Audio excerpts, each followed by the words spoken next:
J'invite donc le porte-parole de l'opposition officielle en matière de langue et député de Bordua à faire ses remarques pour une durée totale de 10 minutes au maximum. Monsieur le député. Merci, Monsieur le Président. Permettez-moi de saluer mes collègues de la Commission de la culture et de l'éducation et saluer les représentants des différents organismes qui s'occupent de la langue. Saluer Madame la ministre, la féliciter pour le prix qu'elle a reçu aujourd'hui, le prix Autruche du Mouvement Montréal français, qui, à mon sens, vient d'avoir une très belle démonstration de ce qu'il faut comme qualité pour obtenir ce prix-là. J'aurais souhaité, Monsieur le Président, que nous abordions l'étude des crédits dans un autre climat, mais vous me voyez forcé de répondre à une attaque assez virulente, je dois dire, particulièrement partisane, et à mon sens, lautement exagérée de la part de la ministre. Je ne sais pas quelle est la firme de communication qui actuellement conseille le Parti libéral, mais il est bien évident que le buzzword, c'est vraiment radicalisme. C'est ça qu'il a été convenu que l'ensemble des députés, des ministres répéteraient ad nauseam quant à toutes les intentions que nous avons de défendre la langue française, entre autres. Et ce buzzword-là s'appliquera sans nul doute à toute autre mesure cohérente et constructive. C'est bien dommage, Monsieur le Président, parce que, permettez-moi de vous faire une citation. La citation, c'est la suivante. On est toujours trop radical pour ceux et celles qui ne veulent rien faire, pour ceux et celles qui baissent les bras. Et à mon sens, c'est exactement ce qui se passe. La ministre actuellement me qualifie et qualifie nos politiques de radicales. Moi, je qualifie les siennes, son inaction, de mollassonne. Je trouve que la ministre actuellement est mollassonne dans sa façon de faire respecter la charte de la langue française. Et je le déplore, Monsieur le Président. Et je vais essayer de vous donner quelques exemples de l'inaction. Une inaction qui, à mon sens, confirme tout à fait ce qu'on lui reproche, c'est-à-dire de se mettre la tête dans le sable et de n'offrir qu'un déni à la situation de l'anglicisation de la région de Montréal. Je vais vous donner des exemples. Ces exemples-là sont assez concrets. Le premier exemple qui nous vient en tête, il est inoubliable, Monsieur le Président. Nous avons, sous le coup du bâillon, été obligés avons été forcés d'avaler une couleuvre qui s'appelle les écoles passerelles. Ce droit, pour certains, d'outrepasser la loi et de se payer un apprentissage, une éducation en anglais. Nous avons été forcés par la loi du bâillon de subir cette loi. Et nous avons fermement l'intention, lorsque nous prendrons le pouvoir, de revenir sur ce bâillon et sur cette loi, et de défaire cette loi inique que même le Conseil supérieur de la langue française a condamnée. C'est bien dommage. L'autre aspect qui me fait dire que l'actuel ministre, en principe responsable de la sauvegarde du français et de l'application de la Charte de la langue française, et qui actuellement, me semble-t-il, est en train de concourir, au contraire, à la bilinguisation du Québec. Et cette mesure-là, elle a été acceptée par son gouvernement et elle s'appelle actuellement une proposition, pas une proposition, c'était dans le discours même du Premier ministre. Nous allons maintenant, en 6e année, tous les élèves du Québec vont avoir 400 heures de plus d'apprentissage de l'anglais. Ils seront donc forcés de faire en 5 mois ce que normalement ils auraient mis 10 mois à faire.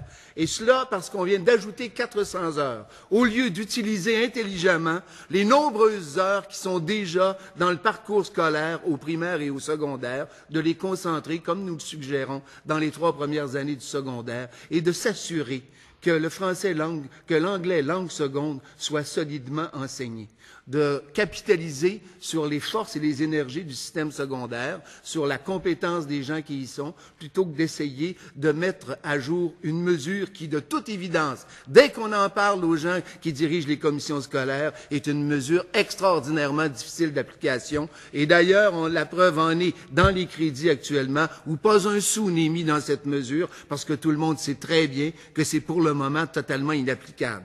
C'était le deuxième exemple. Troisième exemple, on s'est réjoui, la ministre s'est réjouie. La ministre s'est réjouie qu'il y ait des projets pilotes de cégep bilingues. À l'inverse de la mesure que nous avons adoptée dans l'enthousiasme au congrès du PQ en fin de semaine, qui est de remettre les choses dans le bon sens, de remettre les choses en ordre, la ministre, elle, se réjouit que le bilinguisme soit un projet pilote au cégep. Belle initiative, brillante initiative qui va beaucoup aider et nous aider à ce que la cause du français fasse des progrès. J'en veux une autre preuve. Il y avait lors je ne sais pas comment, un colloque du Parti libéral du Québec, une des questions qui était posée, c'est doit-on modifier les critères de sélection et en particulier abaisser nos seuils de compétences en français ou des compétences qui sont demandées en français?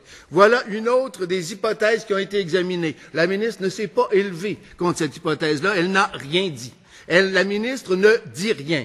La ministre fait le minimum. La ministre a reçu comme ordre de ne pas faire de vagues avec la question linguistique. La ministre a reçu comme ordre surtout de nier le fait qu'il y a un phénomène d'anglicisation dans la grande région de Montréal. Et c'est face à cela, Monsieur le Président, que nous sommes confrontés. Nous sommes confrontés dans un déni de la fonction même que la ministre devrait assumer.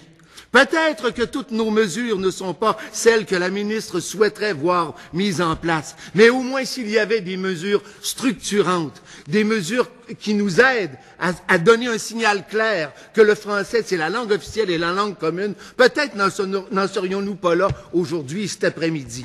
Je vais ajouter une dernière chose.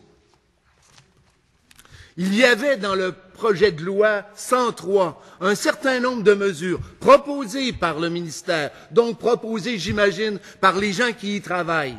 Et je veux bien distinguer la responsabilité ministérielle de ceux et celles qui font ce travail. Parce qu'il y a à l'Office québécois de la langue française, au Conseil supérieur, Partout au gouvernement, il y a des gens particulièrement soucieux de la langue. Et je serais très curieux de savoir quelle est leur opinion des actions et des politiques qui ne sont pas mises en œuvre actuellement. Je serais très curieux qu'on me dise que je suis le seul au Québec à se préoccuper vraiment de ce qui est en train de se passer à Montréal. Je serais vraiment très curieux de savoir si tout le monde désapprouve et trouve à ce point radical que l'on essaie d'adopter des mesures constructives et des mesures structurantes pour pallier au glissement qui est en train de se passer. Et c'est un glissement qui n'est pas un affrontement entre des Français et des Anglais. C'est un glissement beaucoup plus important et beaucoup plus complexe à cerner. C'est le glissement qui se produit quand une culture minoritaire est confrontée aux forces et à la séduction d'une culture majoritaire. Et cela se produit dans tous les pays du monde